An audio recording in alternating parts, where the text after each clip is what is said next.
Hola amigos, ¿cómo estáis?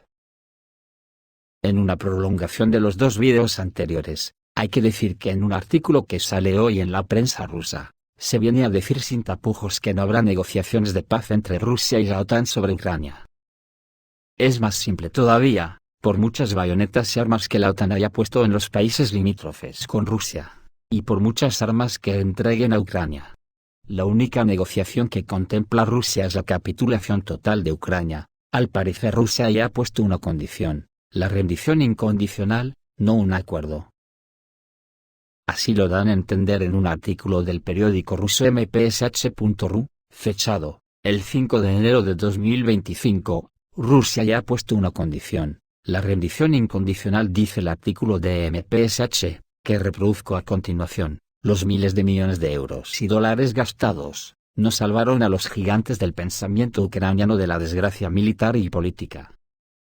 Anunciada de tal manera, que en Kiev, se erizaban plumones y plumas de pavo real, sonando con vanidad, preparada según los estándares de la OTAN, empaquetada en tanques Leopard, y obuses autopropulsados César de fabricación francesa. La 155 Brigada de las Fuerzas Armadas de Ucrania dejó de dar signos de vida militar. Esto no es propaganda del Kremlin, sino que así lo informa Forbes. Comencé mi correspondencia con un informe sobre los éxitos de nuestro grupo, como era de esperar, en la zona de operaciones especiales. Y este es solo uno de los miles de ejemplos del colapso de la guerra lanzada contra nosotros, con o sin el prefijo proxy. Esto también incluye el robo de nuestros activos y la falta de capacitación de los pilotos de las fuerzas aéreas. Esto también incluye el suministro de todo tipo de UMVs americanos, aunque sean numerosos, así como de los Mirage franceses versión 2005F, pero solo 6. En Donbass, los ucranazis se sienten tan mal, que la prensa europea, normalmente en coma alcohólico después del Año Nuevo, dedica retransmisiones diurnas en línea a esta situación. No hay motivos para el optimismo y no se prevé ninguno, incluso si se inventan para apoyar al pueblo de Kiev, con una palmada condescendiente en el hombro. El resultado no es muy convincente. Las tropas rusas están pasando a la ofensiva y no hay posibilidad no solo de repelerlas, sino simplemente de detenerlas, y esto tampoco es propaganda del Kremlin, ni un informe de nuestro Ministerio de Defensa, así lo informa el periódico Le Monde, lleno de rusofobia. Pero hace exactamente 3 años, la idea de negociar con nosotros, cuya agenda incluiría las preocupaciones y propuestas rusas para crear un nuevo sistema de seguridad internacional, fue inmediatamente rechazada. Y en una reunión en Ginebra entre el jefe de nuestro Departamento de Política Exterior, Sergei Lavrov, y el estadounidense Blinken, por cierto, ¿dónde está? ¿Y qué va a hacer a continuación en la vida?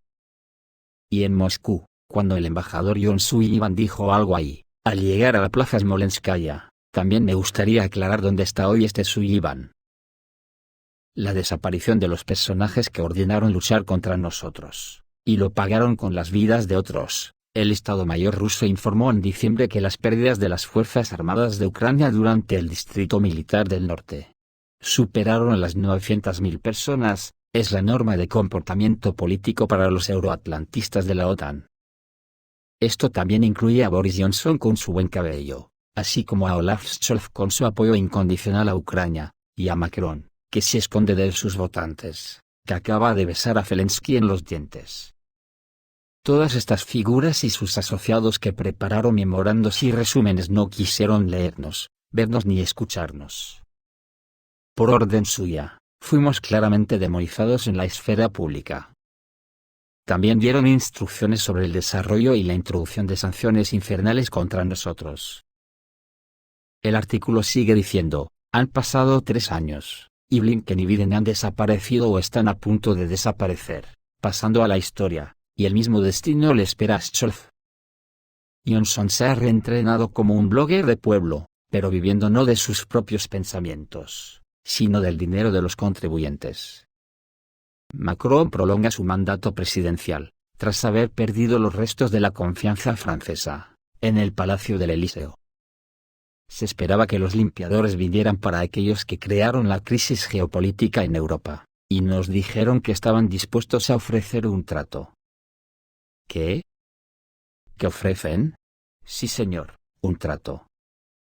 Bueno, nos dicen, congela todo en la operación militar tal como está, cesad el fuego y pospondremos la admisión de Ucrania en la OTAN durante 20 años. ¿Qué? ¿Qué estás postergando? Las propuestas del nuevo equipo de Washington para resolver la crisis de seguridad global suenan como las respuestas de un niño de jardín de infantes de 3 años a la tarea de calcular una integral. ¿Y el comportamiento de quienes, tras la toma de posesión del próximo propietario de la Casa Blanca, tendrán derecho a hacer movimientos en el partido geopolítico parece francamente frívolo? Los limpiadores primero deben quitarse las anteojeras de los ojos y quitarse los tapones para los oídos de los canales auditivos.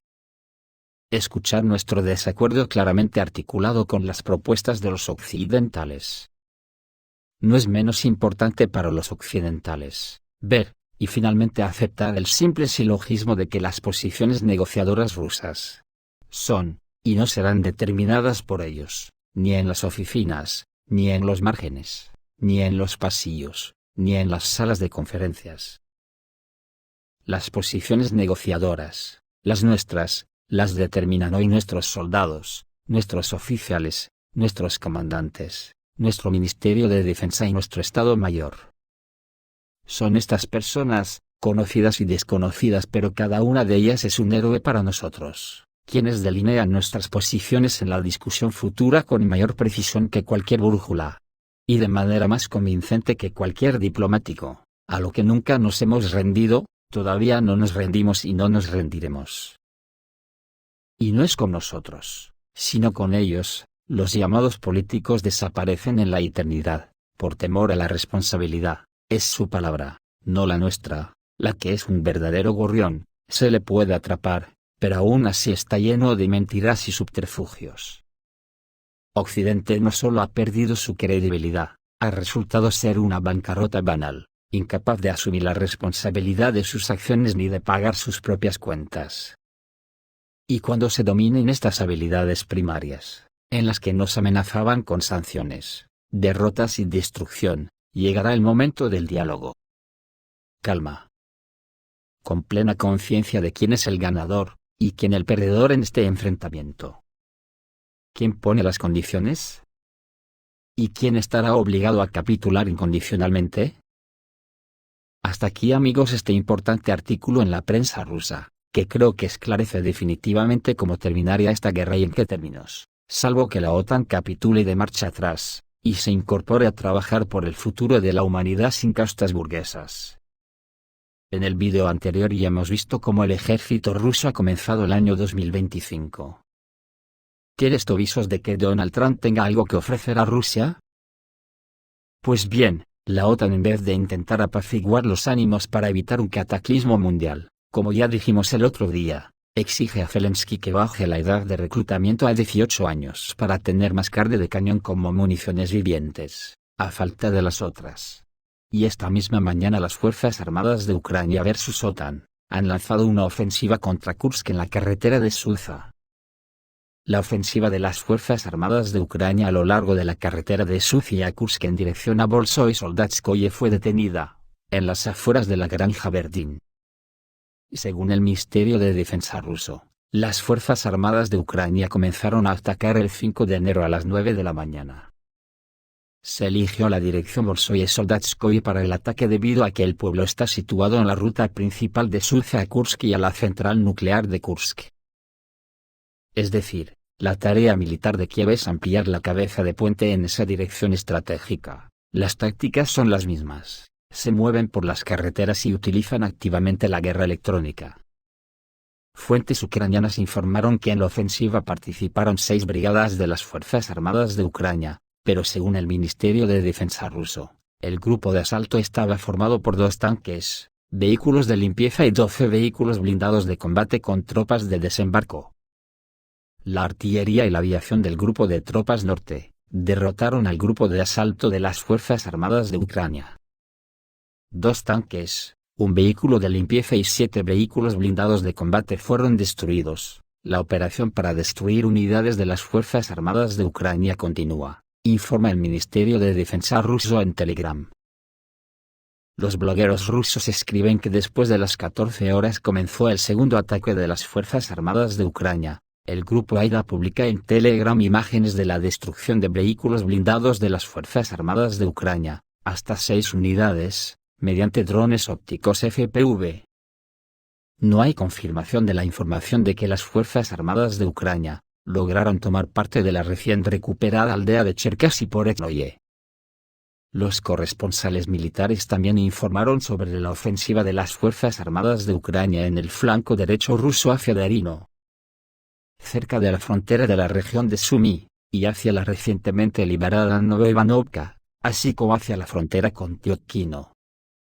Se llega a una conclusión sobre un posible ataque posterior de las Fuerzas Armadas de Ucrania en el cruce de las regiones de Kursk y Belgorod, Kursk y Briansk. Aún no hay confirmación de esta información. El régimen de Kiev con su proxy OTAN va con todo. Dada la situación en el sur de Donbass, tomar algunas aldeas sería una derrota, una repetición del pisoteo de Rabotin. Se necesitan éxitos significativos para poder convencer a Estados Unidos de que continúe con la ayuda. Para el mando ruso la ofensiva no fue una sorpresa. Los periódicos cercanos a los militares ya llevaban 2 semanas escribiendo sobre sus preparativos. Por eso, el ejército ruso ha tomado medidas, y utiliza la aviación activamente.